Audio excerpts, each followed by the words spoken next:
नमस्कार। इस वीडियो में हम दुर्गा सप्तशती के 11वें अध्याय को सुनेंगे, जिसमें ऋषि मेधा देवताओं द्वारा देवी की स्तुति की कथा राजा सूरत और वैश्य समाधि को सुनाते हैं। ऋषि कहते हैं, देवी के द्वारा वहां महादैत्यपति शुंभ के मारे जाने पर इंद्र आदि देवता अग्नि को आगे करके उन कात्यायनी देवी की स्तुति करने लगे। उस समय अभिष्ट की प्राप्ति होने से उनके मुखमंडल दमक उठे थे और उनके प्रकाश से दिशाएं भी जगमगा उठी थी। देवता बोले, शरणागत की पीड़ा दूर करने वाली देवी, हम पर प्रसन्न हो। संपूर्ण जगत की माता, प्रसन्न हो। विश्वेश्वरी, विश्व की रक्षा करो। देवी, तुम ही चराचर जगत की अधीश्वरी हो। तुम इस जगत का एकमात्र आधार हो, क्योंकि पृथ्वी रूप में तुम्हारी ही स्थिति है। देवी, तुम्हारा पराक्रम अलंघनीय है। तुम ही जल रूप में स्थित होकर संपूर्ण जगत को तृप्त करती हो। तुम अनंत बल संपन्न वैष्णवी शक्ति हो। इस विश्व की कारणभूता परामाया हो।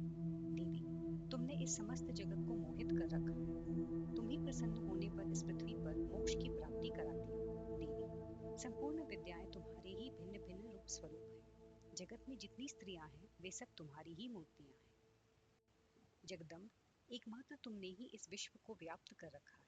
तुम्हारी स्तुति क्या हो सकती है? तुम तो स्तवन करने योग्य पदार्थों से परे एवं परावाणी हो। जब तुम सर्व स्वरूपा देवी स्वर्ग तथा मोक्ष प्रदान करने वाली हो, तब इस ही रूप में तुम्हारी स्तुति हो गई। तुम्हारी स्तुति के लिए इससे अच्छी उक्तियां और क्या हो सकती है? बुद्धि रूप से सब लोगों के हृदय में विराजमान रहने वाली तथा स्वर्ग एवं मोक्ष प्रदान करने वाली नारायणी देवी, तुम्हें नमस्कार है।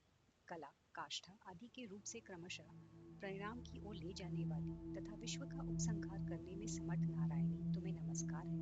नारायणी, तुम सब प्रकार का मंगल प्रदान करने वाली मंगलमयी हो। कल्याणदायिनी शिवा हो। सब पुरुषार्थों को सिद्ध करने वाली शरणागत वत्सला, तीन नेत्रों वाली एवं गौरी हो। तुम्हें नमस्कार है।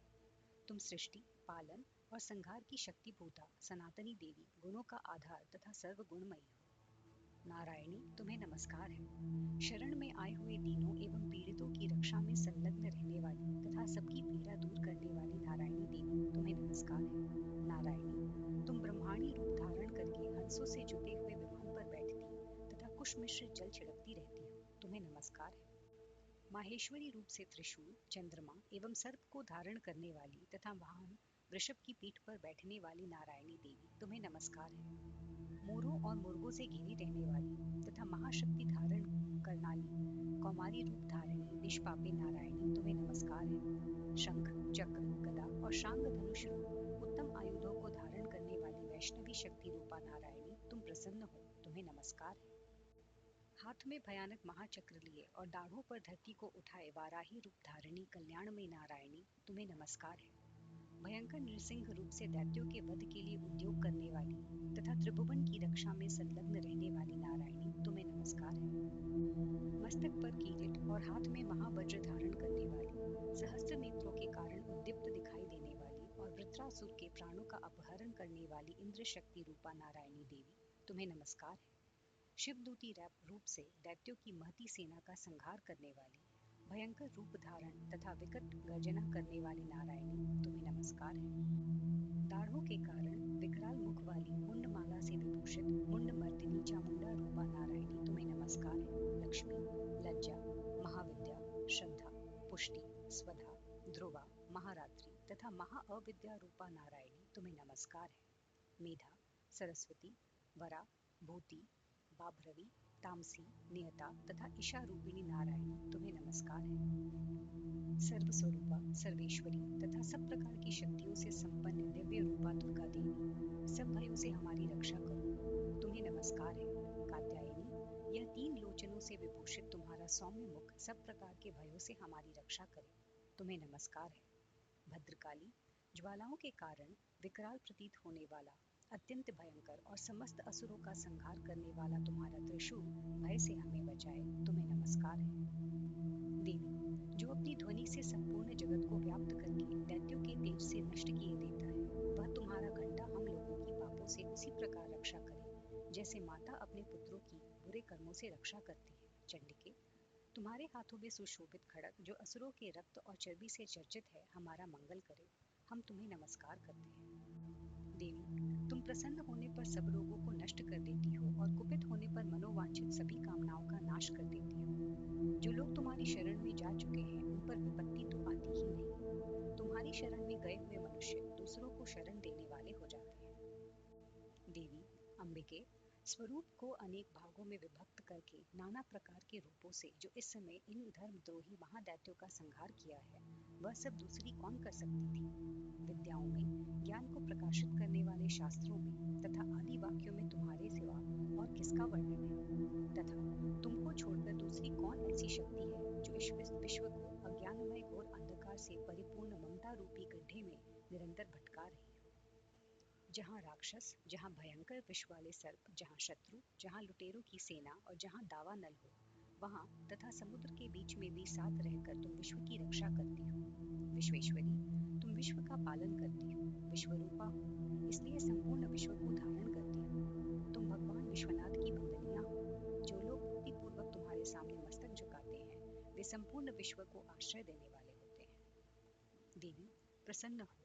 जैसे इस समय असुरों का वध करके तुमने शीघ्र ही हमारी रक्षा की है, उसी प्रकार सदा हमें शत्रुओं के भय से बचाओ। संपूर्ण जगत का पाप नष्ट कर दो और उत्पात एवं पापों के फल स्वरूप प्राप्त होने वाली महामारी आदि बड़े बड़े उपद्रवों को शीघ्र दूर करो। विश्व की पीड़ा दूर करने वाली देवी, हम तुम्हारे चरणों पर पड़े हुए हैं, हम पर प्रसन्न हो। त्रिलोक निवासियों की पूजनीय परमेश्वरी, सब लोगों को वरदान दो। देवी बोली, देवताओं, मैं वर देने को तैयार हूँ।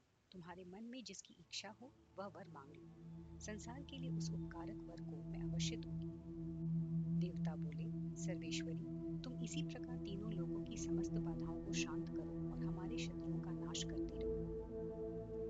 देवी बोली, देवताओं, वैवस्वत मनवंतर के 28वें युग में शुंभ और निशुंभ नाम के दो अन्य महादैत्य उत्पन्न होंगे।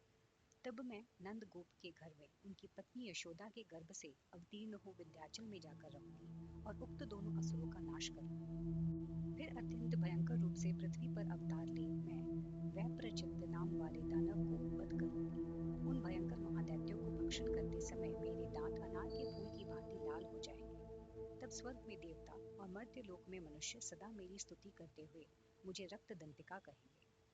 फिर जब पृथ्वी पर 100 वर्षों के लिए वर्षा रुक जाएगी और पानी का अभाव हो जाएगा, उस समय मुनियों के स्तवन करने पर मैं पृथ्वी पर अयोनिजा रूप में प्रकट होंगी और 100 नेत्रों से मुनियों को देखूंगी। अतः मनुष्य शताक्षी इस नाम से मेरा कीर्तन करेंगे। देवताओं, उस समय मैं अपने शरीर से उत्पन्न हुए शापों द्वारा समस्त संसार का भरण पोषण करूंगी। जब तक वर्षा नहीं होगी, तब तक वे शाक ही सबके प्राणों की रक्षा करेंगे। ऐसा करने के कारण पृथ्वी पर शाकंभरी के नाम से मेरी ख्याति होगी। उसी अवतार में मैं दुर्गम नामक महादैत्य का वध भी करूंगी। इससे मेरा नाम दुर्गा देवी के नाम से प्रसिद्ध होगा। फिर मैं जब भीम रूप धारण करके मुनियों की रक्षा के लिए हिमालय पर रहने वाले राक्षसों का भक्षण करूंगी, उस समय सब मुनि भक्ति के नतमस्तक होकर मेरी स्तुति करेंगे। तब मेरा नाम भीमा देवी के रूप में विख्यात होगा।